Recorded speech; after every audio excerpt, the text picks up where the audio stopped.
মৰমৰ ছাত্ৰ-ছাত্ৰীসকল তোমালোকক এই কক্ষলৈ স্বাগতম জনাইছো মই প্ৰণিতা শৰ্মা বৰদলৈ আৰম্ভ কৰিবলৈ লৈছো তোমালোকৰ অসমীয়া সাহিত্য চয়নিকাৰ দশম পাঠ পোহৰৰ বাটেৰে আগবঢ়া গাঁওখন এতিয়া আমি প্ৰশ্ন উত্তৰসমূহ কৰি যাম এয়া প্ৰথম প্ৰশ্নটো হৈছে ৰাজপুত বীৰ মহাৰাণা প্ৰতাপৰ জন্ম ক'ত হৈছিল ৰাজপুত বীৰ মহাৰাণা প্ৰতাপৰ জন্ম হৈছিল ৰাজস্থানৰ ৰাজস্থান জিলাৰ উদয়পুৰত জন্ম হৈছিল কোন জিলাত ৰাজস্থানৰ ৰাজসমন্দ জিলা তাৰ পাছত পিপলান্ত্ৰী গাঁওখন ক'ত অৱস্থিত পিপলান্ত্ৰী গাঁওখনৰ বিষয়ে আমি জানিব লাগিব আৰু পিপলান্ত্ৰী গাঁওখনটো কিমান বিখ্যাত আৰু তাৰ ওপৰতে আচলতে পাঠটি যুগুত কৰা হৈছে পোহৰৰ মাজেৰে আগবঢ়া গাঁওখন গতিকে এই গাঁওখন ক'ত অৱস্থিত চোৱা পিপলান্ত্ৰী গাঁওখন ৰাজস্থানৰ ৰাজধানী জয়পুৰ আৰু তাৰ পৰা 350 কিলোমিটাৰ আঁতৰত এখন গাঁও কেনেকৈ পোহৰৰ বাটেৰে আগবাঢ়ি গৈ চোৱাচোন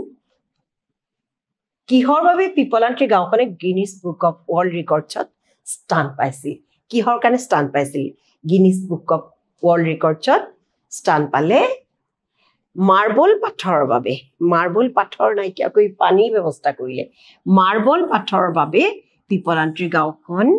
গিনিছ ৱৰ্ল্ড ৰেকৰ্ডছত স্থান পাইছিল গতিকে এইটো বহুত ডাঙৰ কথা এতিয়া চোৱা পৃথিৱীৰ কোনখন দেশৰ পাঠ্যক্ৰমত পিপলান্ত্ৰী গাঁৱৰ সফলতাৰ কাহিনী অন্তৰ্ভুক্ত হৈছে এটো কিমান গৌৰৱৰ কথা নহয়নে বাৰু পিপলান্ত্ৰী এখন পিছপৰা গাঁও এই পিছপৰা গাঁওখন তেওঁৰ সফল হোৱাৰ বাবে সফলতাৰ কাহিনীটো বেলেগ এখন দেশৰ পাঠ্যক্ৰমত পাঠত অন্তৰ্ভুক্ত হৈছে আৰু সেইখন কোনখন ডেনমাৰ্কত চোৱা ডেনমাৰ্কৰ প্ৰাথমিক শিক্ষাৰ পাঠ্যক্ৰমত পিপলান্ত্ৰী গাঁৱৰ সফলতাৰ কাহিনী অন্তৰ্ভুক্ত হৈছে থ্ৰী সিস্টাৰ্স নামৰ সিনেমাখন কোনে নিৰ্মাণ কৰিছিল থ্ৰী সিস্টাৰ মানে গছেই ভনী আৰু গছ-গছনিকে ভগ্নী হিচাপে লোৱা হৈছে এখন সিনেমা হিচাপে নিৰ্মাণ কৰিছিলে কোনে নিৰ্মাণ কৰিছিলে আৰ্জেণ্টিনা থ্ৰী সিস্টাৰ নামৰ সিনেমাখন আৰ্জেণ্টিনাৰ এটা দলে নিৰ্মাণ কৰিছিলে থ্ৰী সিস্টাৰ নামৰ সিনেমাখন নিৰ্মাণ কৰিছিলে কিৰণ কোন আছিল কিৰণ শ্যাম সুন্দৰ পালিৱালাৰ কন্যা কিৰণ শ্যাম সুন্দৰ পালিৱালাৰ কন্যা সন্তান আছিল আৰু এই কিৰণৰ বাবে কিৰণ নিধি যোজনাৰ পৰা আদি কৰি এইবোৰ ভাল কাম কৰি শ্যাম সুন্দৰ পালিৱালে এই পিপলান্ত্ৰী গাঁওখনত এটা সুন্দৰ পৰিৱেশৰ সৃষ্টি কৰিছিল ৰাখি বন্ধনৰ দিনা পিপলান্ত্ৰী গাঁৱৰ ছোৱালী আৰু মহিলাসকলে কি কৰে গছকে ৰাখি পিন্ধায় মানে গছেই আমাৰ জীৱন নহয় জানো গতিকে প্ৰকৃতি নহলে আমি আচলতে কেতিয়াও একো কামেই কৰিব নোৱাৰিম গছ অবিহনেতো আমি মৃতপ্ৰায় হৈ যাম গতিকে গছ জীয়াই থাকিলেহে পৃথিৱী জীয়াই থাকিব এই কামটো পিপলান্ত্ৰী গাঁৱত কি কৰে সেইকাৰণে ৰাখি বন্ধনৰ দিনাখনে পিপলান্ত্ৰী গাঁৱৰ যিবিলাক ছোৱালী আৰু মহিলা তেওঁলোকে গছত ৰছী বান্ধে আৰু ইয়াৰ দ্বাৰা কি কৰে গছ আৰু মানুহৰ মাজত যে আত্মিক সম্পৰ্ক আছে এটা আত্মৰ সম্পৰ্ক আছে গছ আৰু মানুহৰ মাজত সেই কথাকে আচলতে প্ৰকাশ কৰে মানে সেইটো এটা প্ৰতীক হিচাপে ব্যৱহাৰ কৰে কিৰণ নিধি যোজনাৰ আঁৰৰ মানুহজন কোন কিৰণৰ পিতৃৰ নামেই হৈছে শ্যাম সুন্দৰ পালিৱাল গতিকে তেওঁই এই কিৰণ নিধি যোজনাৰ মানুহজন হৈছে শ্যাম সুন্দৰ পালিৱাল তেওঁ সেই মঞ্চৰ আঁৰৰ পৰাই কামখিনি কৰাৰ দৰে হৈছে কোনো এজন মানুহৰ মৃত্যুত পিপলান্ত্ৰী মানুহৰ গাঁৱৰ মানুহে কি কৰে কাৰোবাৰ যেতিয়া মৃত্যু হয় তেতিয়া পিপলান্ত্ৰী গাঁৱৰ মানুহে কি কৰে মৃতকৰ স্মৃতিত 111টা গছ পুলি ৰোপণ কৰে 11টা গছ পুলি ৰোপণ কৰে যিজন মানুহৰ মৃত্যু হ'ব তেওঁৰ স্মৃতি জীয়াই ৰাখিবৰ কাৰণে গছ পুলি ৰুৱে 11টা আৰু প্ৰত্যেকজনৰ কাৰণে যেতিয়া প্ৰতিজন মানুহৰ মৃত্যুতে যেতিয়া 11টাকৈ গছ পুলি ৰুব তেতিয়া পৃথিৱীখন সেউজীয়া হৈ নপৰিবনে কিমান ভাল কাম কৰিলে তেওঁলোকে চোৱা পিপলান এতিয়া সৰু প্ৰশ্নকেইটা আমি পালো এতিয়া আমি অলপ ডাঙৰ প্ৰশ্নলৈ গৈছো এতিয়া দেই অতি চমুৰ পৰা আমি দীঘলীয়া প্ৰশ্ন উত্তৰলৈ গৈছো 2 নম্বৰ প্ৰশ্নটো হৈছে পিপলান্ত্ৰী গাঁৱৰ পৰিৱেশ কিয় দূষিত হৈছিল চোৱা মাৰ্বল পাথৰৰ বাবে গিনিছ ৱৰ্ল্ড ৰেকৰ্ডছত স্থান লাভ কৰা পিপলান্ত্ৰী গাঁৱত ডাঙৰ ডাঙৰ ব্যৱসায়ীসকলে বিজনেছমেনবিলাকে কি কৰিছিলে মাৰ্বল পাথৰ খনি আৰম্ভ কৰিছিলে আৰু এই মাৰ্বল পাথৰ খনি আৰম্ভ কৰিলে কি কৰিল গোটেইখন শুকান মৰুভূমিময় হৈ পৰিছিলে এইখিনি এতিয়া চোৱা কেনেকে এইকাৰণে পৰিৱেশ দূষিত হৈছিল মাৰ্বল পাথৰৰ বাবে গিনিছ ৱৰ্ল্ড ৰেকৰ্ডছত স্থান লাভ কৰা পিপলান্ত্ৰী গাঁৱত ডাঙৰ ডাঙৰ ব্যৱসায়ীসকলে বৃহৎ বৃহৎ মাৰ্বল পাথৰ খনি আৰম্ভ কৰিছিল আৰু সেইটোৱে এই বৃহৎ খনিবোৰৰ কাৰণে কি হৈছিলে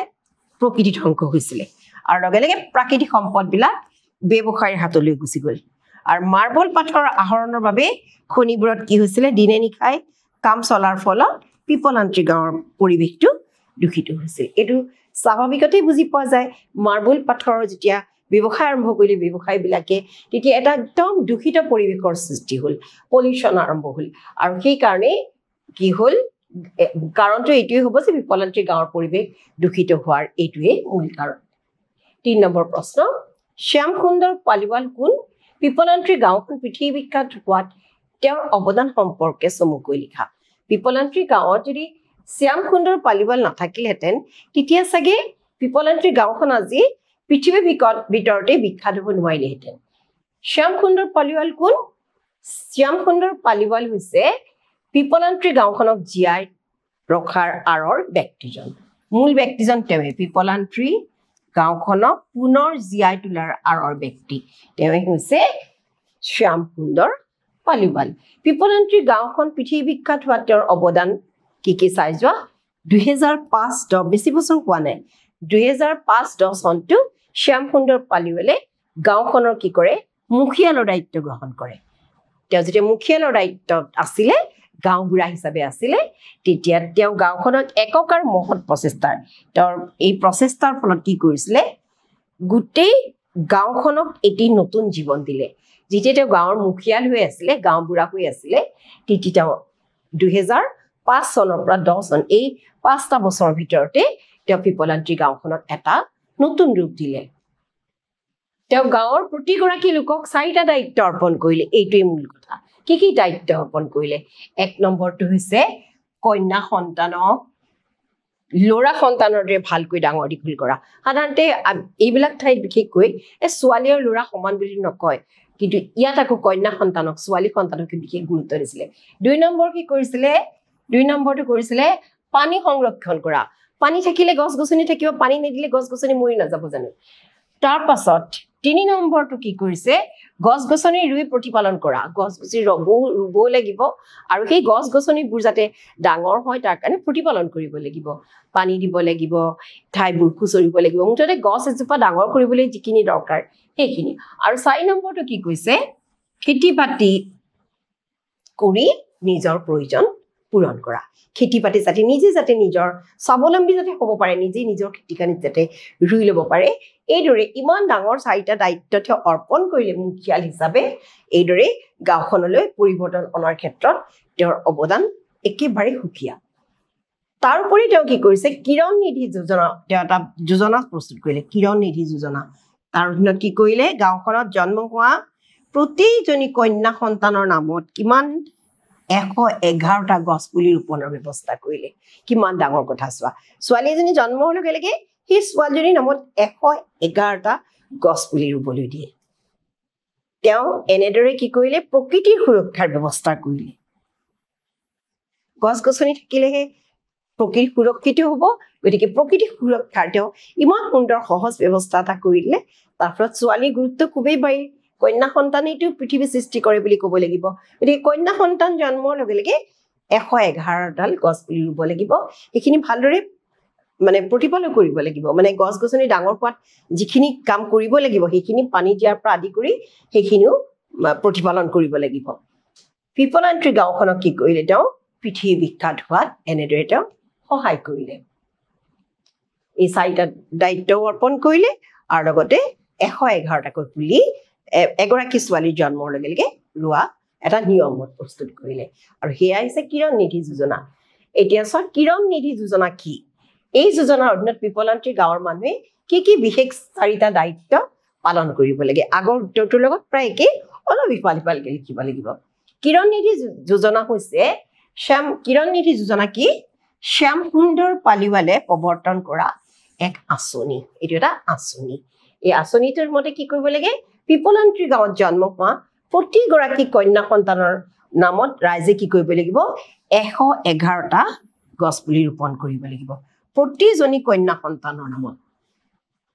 এই যোজনাৰ অধীনত পিপলান্ত্ৰী গাঁৱৰ মানুহে বিশেষ 4টা দায়িত্ব পালন কৰিব লাগে এতিয়া এই দায়িত্ব 4টা আমি চাই যাম কিন্তু এই কিৰণ নিধি যোজনা হৈছে এইটোৱে যে প্ৰতিগৰাকী ছোৱালী জন্মৰ লগে লগে তেওঁৰ নামত 111টা কৈ গছপুলি ৰুব লাগিব এতিয়া এইটা চোৱা এই 4টা দায়িত্ব কি কি চোৱা কন্যা সন্তানক ল'ৰা সন্তানৰ দৰে ডাঙৰ দীঘল কৰিব লাগিব কন্যা মানে ল'ৰা আৰু ছোৱালীৰ মাজত একো প্ৰভেদ নাই আৰু পানী সংৰক্ষণ এটো বিৰাট ইম্পৰ্টেন্ট কথা আৰু গছ গছনি ৰোপণ আৰু খেতি বাতি এই 4টা দায়িত্ব পালন কৰিবলৈ তেওঁ ব্যৱস্থা কৰিলে মানে গাঁৱৰ ৰাইজক তেওঁ এই 4টা দায়িত্ব দিলে এই দুটা প্ৰশ্নৰ উত্তৰ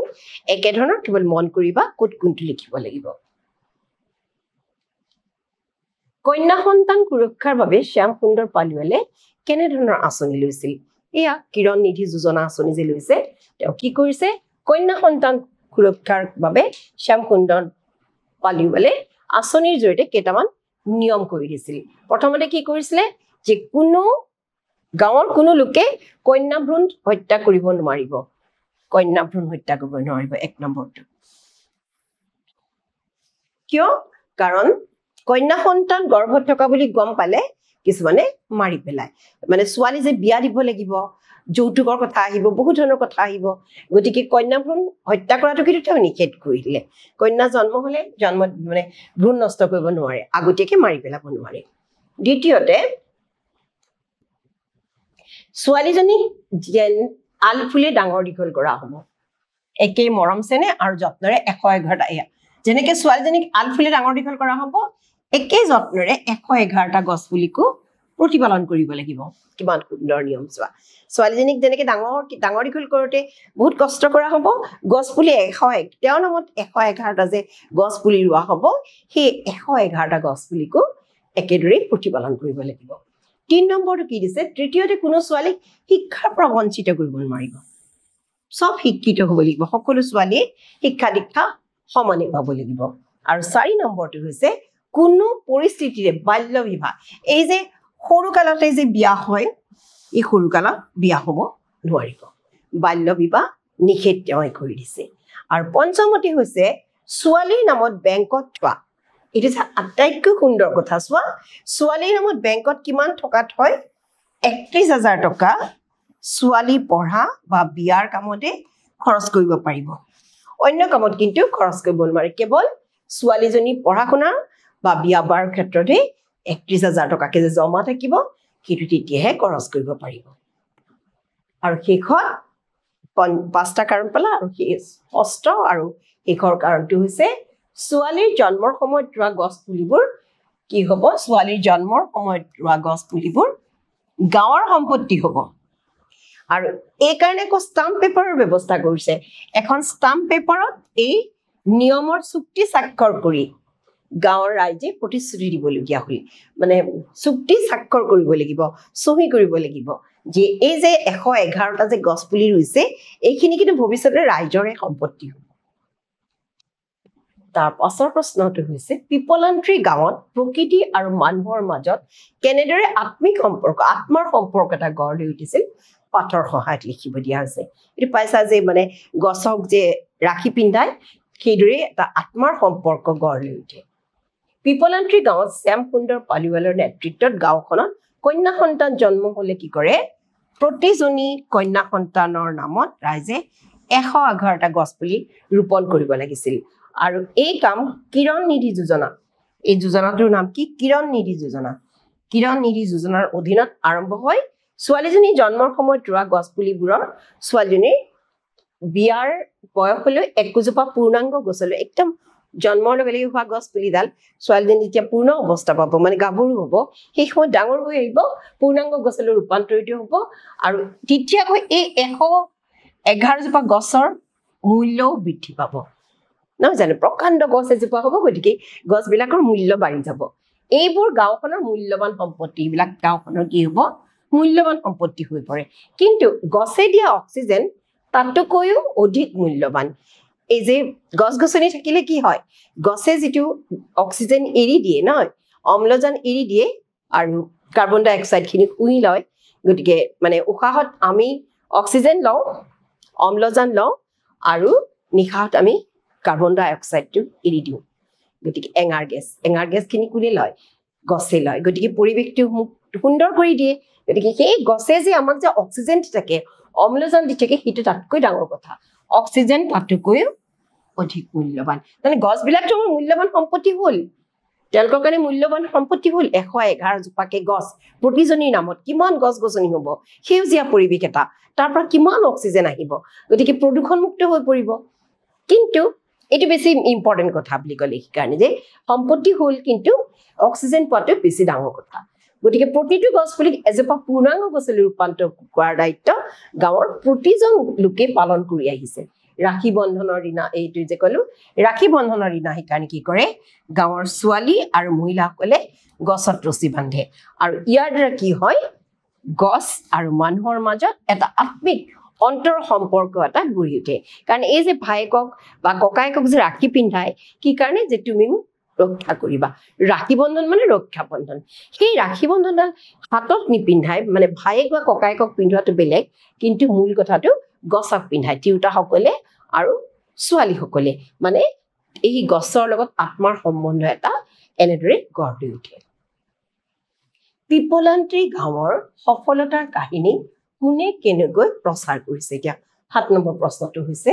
এয়া কেনেকৈ প্ৰচাৰ হৈছে চোৱা পিপলান্ত্ৰী গাঁৱৰ সফলতাৰ কাহিনী ক'ত ক'ত পোৱা গৈছে দেশখনৰ প্ৰতিখন বাতৰি কাকতত পেপাৰত সংবাদ মাধ্যমৰ উপৰিও ইউটিউবত ফেচবুক টুইটাৰ এইবিলাক সামাজিক মাধ্যমৰ জৰিয়তে মানে সামাজিক মাধ্যমৰ জৰিয়তে পিপলান্ত্ৰী গাঁৱৰ যি সফলতাৰ কাহিনী এনেদৰে প্ৰচাৰ হৈছে গতিকে মূল কথা সামাজিক মাধ্যম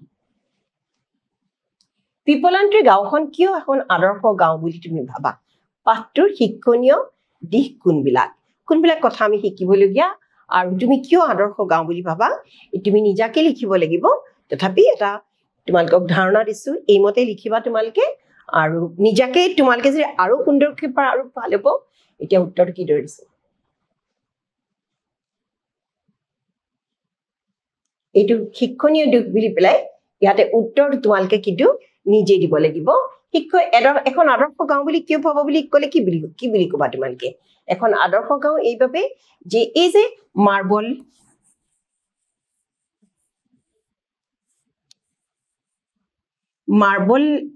মাৰ্বলৰ পৰা হোৱা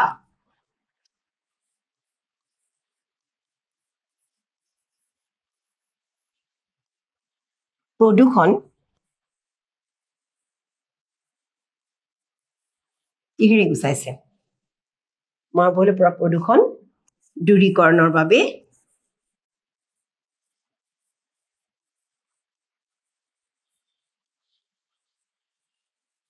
গছ পুলি ৰোপণ কৰিছে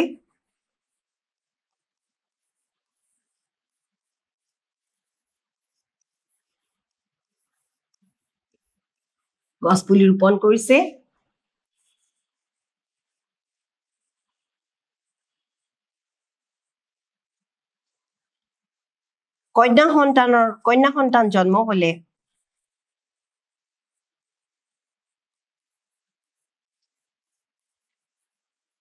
জন্মিলে 111টা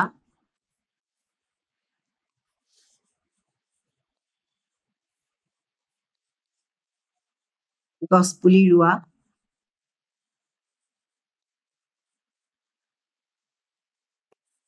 কাৰোবাৰ মৃত্যুত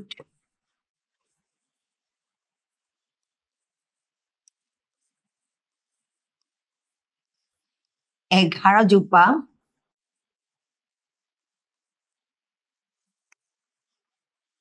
গছ ৰোপণ ইত্যাদিৰে প্ৰাকৃতিক ভাৰসাম্যতা ৰক্ষা কৰিছে নহয়নে প্ৰাকৃতিক ভাৰসাম্যতা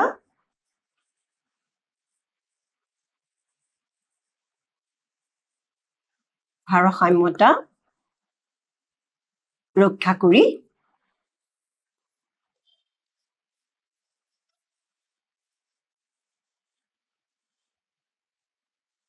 ৰক্ষা কৰাৰ বাবে এখন আদৰ্শ গাঁও বুলি ভাবো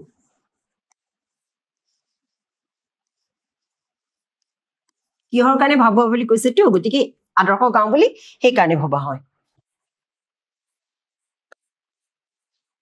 আদৰ্শ গাঁও বুলি ভাবো তাৰ পাছত কৈছে পাঠটোৰ শিক্ষণীয় দিশ কোনবিলাক পাঠটোৰ পৰা শিকিবলগীয়া দিশ কোনবিলাক হ'ব এইখিনি তোমালোকে লিখিবা মই এইখিনি লিখি দিলো এইখিনি পাঠটোৰ শিক্ষণীয় দিশবিলাক এইবিলাকে যে এই যে নাৰী ছোৱালী যে কন্যা সন্তান যে আচলতে ল'ৰা আৰু ছোৱালী যে একেই সেইটো শিকিবলগীয়া কথা তাৰ পাছত এই যে প্ৰাকৃতিক ভাৰসাম্যতা এই কথাটোৱে আহিব যে প্ৰাকৃতিক ভাৰসাম্যতা ৰক্ষা হলেহে আমাৰ মানুহৰ প্ৰাণ ৰক্ষা হ'ব গতিকে সেইটো এটা শিক্ষণীয় দিশ আৰু এগৰাকী এই যে কিৰণ নিধি যোজনা এই আঁচনিৰ জৰিয়তে শ্যাম সুন্দৰ পালিৱালে যিসমূহ নিৰ্দেশ যিসমূহ দায়িত্ব ৰাজ্যলৈ দিছে সেইসমূহে সঁচাকে প্ৰকৃতি আৰু মানুহৰ মাজত এটা আত্মিক সম্পৰ্ক গঢ়ি তুলিছে গতিকে এইখিনি হৈছে পাঠটিৰ এটা শিক্ষণীয় কথা এনেকৈ ছুটিকৈ লিখিলে তোমালোকৰ হ'ব মই তোমালোকক এটা ধাৰণা এটা দিলো নিশ্চয় তোমালোকে ইয়াতকৈ আৰু সুন্দৰকৈ লিখিবা তাৰ পাছত বহলাই বুজাই লিখা 12টা মাহত 13টা খেতি আমাৰ কয় নহয় 12টা মাহত 13টা উৎসৱ বুলিও কয় পূজা পাৰ্বণৰ পৰা আদি কৰি আমাৰ বহুত বিলাক থাকে গতিকে 12টা মাহত 13টা খেতি চোৱা আমাৰ বছৰ 12টা মাহ নহয়নে 12 বছৰ 12 মাহত এবছৰ প্ৰতিটো মাহে কি হয় খেতিৰ উপযুক্ত নহয় কিন্তু কৰ্মী লোকসকল কি কৰে নিজ পৰিশ্ৰমেৰে প্ৰতিটো মাহকে খেতিৰ বাবে উপযুক্ত কৰি তোলে গতিকে 12 মাহত যে 12টা খেতি হ'ব তাতকৈ বেছি হ'ব পাৰে মাত্ৰ পৰিশ্ৰম কৰিব জানিব লাগিব কষ্ট কৰিলেহে কি হয় যত্ন কৰিলে ৰত্ন পায় গতিকে কষ্ট কৰিলেই মুখ ভৰে গতিকে কষ্ট কৰিলে যে সুফল অৰ্জন কৰে সেই কথা কি কৈছে যে বছৰ আটাইকেইটা গোটেইকেইটা মাহতে খেতি পথাৰত শস্যৰে ভৰপূৰ হৈ থাকে ইয়াকে কয় 12টা মাহত 13টা খেতি গতিকে শস্যৰে পৰিপূৰ্ণ কৰি তুলিলে 12 মাহত 13টা খেতি বুলি কয় স্বচ্ছ ভাৰত অভিযান তোমালোকে জানাই স্বচ্ছ ভাৰত অভিযানৰ বিভিন্ন অনুষ্ঠানত তোমালোকৰ বিদ্যালয়সমূহত নিশ্চয় হৈছে এই 2015 চনৰ কথা 2015 চনত বৰ্তমান ভাৰতৰ প্ৰধানমন্ত্ৰী মাননীয় নৰেন্দ্ৰ মোদী ডাঙৰীয়াই স্বচ্ছ ভাৰত অভিযান নামৰ আঁচনিখন প্ৰৱৰ্তন কৰে আৰু স্বচ্ছ মানে কি পৰিষ্কাৰ পৰিচ্ছন্নতা নহয়নে গতিকে স্বচ্ছ যেতিয়া হৈ থাকিব যেতিয়া চাৰিওপিনে পৰিৱেশ যেতিয়া সুন্দৰ হৈ থাকিব তেতিয়াহ'লে আমাৰ কি হ'ব প্ৰদূষণমুক্ত হ'ব পৰিৱেশটো আৰু তেতিয়া আমি সকলোৱে সুস্থ সবল হৈ থাকিব পাৰিম এই আঁচনিখনৰ মূল উদ্দেশ্য হৈছে এখন নিকা স্বচ্ছ প্ৰদূষণমুক্ত ভাৰত গঢ়ি তোলা ইয়াৰ উদ্দেশ্য লাগে দেই এখন নিকা স্বচ্ছ প্ৰদূষণমুক্ত ভাৰত গঢ়ি তোলা আৰু প্ৰতিগৰাকী নাগৰিকে কি কৰিব লাগিব নিজৰ ঘৰখন তোমালোকে ৰাখানে বাৰু নিশ্চয় ৰাখা নিজৰ ৰুমটো যদি পৰিষ্কাৰ পৰিচ্ছন্ন হয় নিজৰ বিছনাখন যদি পৰিষ্কাৰ পৰিচ্ছন্ন নহয় শুবলৈ জানো মন যাব সাফা পৰিৱেশ দেখিলে সবৰে ভাল লাগে গতিকে সেই সাফা নিকা পৰিৱেশটো কোনে কৰিব লাগিব আমি প্ৰত্যেককে কৰিব লাগিব সেই কথাকে কোৱা হৈছে যে নিজৰ ঘৰখন সমাজখন দেশখন সাফ চিকুণকৈ ৰখাৰ বাবে দায়বদ্ধ গতিকে সাফ চিকুণকে ৰাখিব পাৰিব লাগিব তেতিয়াহে পৰিৱেশটো প্ৰদূষিত নহয় পৰিৱেশ প্ৰদূষণমুক্ত হ'ব তাৰ পাছত হ'ল সামাজিক মাধ্যম তোমালোকে জানাই আজিকালিতো সামাজিক মাধ্যমেই সকলো কাম কৰি আছে সামাজিক মাধ্যম মানে সোশ্যাল মিডিয়া মানে আজিকালি এইটো আমি ইংৰাজী শব্দ বেছিকে কওঁ কাৰণে পটকৈ অসমীয়া শব্দবোৰ আমি ব্যৱহাৰ কিন্তু আমি আচলতে অসমীয়া শব্দবোৰ ব্যৱহাৰ কৰিব জানিব লাগে সোশ্যাল মিডিয়াত কি চলি আছে এইদৰে কোৱা নহয় তোমালোকে এতিয়া কিন্তু ক'বা সামাজিক মাধ্যম বৰ্তমান সময়ৰ আটাইতকৈ ক্ষীপ্ৰ আৰু শক্তিশালী প্ৰচাৰ মাধ্যম আমি ফেচবুক ইউটিউব টুইটাৰ এইবিলাকৰ জৰিয়তে কি হয় আজি সকলো ধৰণৰ বাৰ্তা সমগ্ৰ পৃথিৱীলৈ প্ৰেৰণ কৰিব পাৰি আৰু ই হৈছে এটা শক্তিশালী গণমাধ্যম মানুহৰ ৰাইজৰ ওচৰলৈ যাবৰ কাৰণে আমি এই টুইটাৰৰ পৰা ফেচবুকৰ পৰা ইউটিউবৰ পৰা বিভিন্ন খবৰ আমি মুহূৰ্ততে পাব পাৰো কোনো কামতে মানে বেলেগ সময় দৰকাৰ নাই আৰু এই সোশ্যাল মিডিয়াই সামাজিক মাধ্যমে কি কৰে যোগসূত্ৰ স্থাপন কৰে সেইকাৰণে ইয়াক কোৱা হয় এক শক্তিশালী গণমাধ্যম এতিয়া আমি ব্যাকৰণৰ প্ৰশ্নলৈ আহো বাক্য ৰচনা হাতে কামে নিয়ম শৃংখলা দিনে নিশাই খেতি বাতি আনন্দ উল্লাস ডাঙৰ দীঘল সুখ সমৃদ্ধি হাতে কামে কৰাৰ বাবে তেওঁলোকে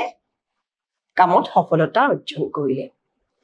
নিয়ম শৃংখলা সকলো কাম নিয়ম শৃংখলা মানি চলিব লাগে দিনে নিশাই তোমালোকে এনেকুৱা ধৰণৰ নিজাকেও বাক্য সজিব পাৰা দেই দিনে নিশাই তেওঁ দিনে নিশাই কাম কৰি বহিবলৈকে আজৰি নাপায় খেতি বাতি কৃষকৰ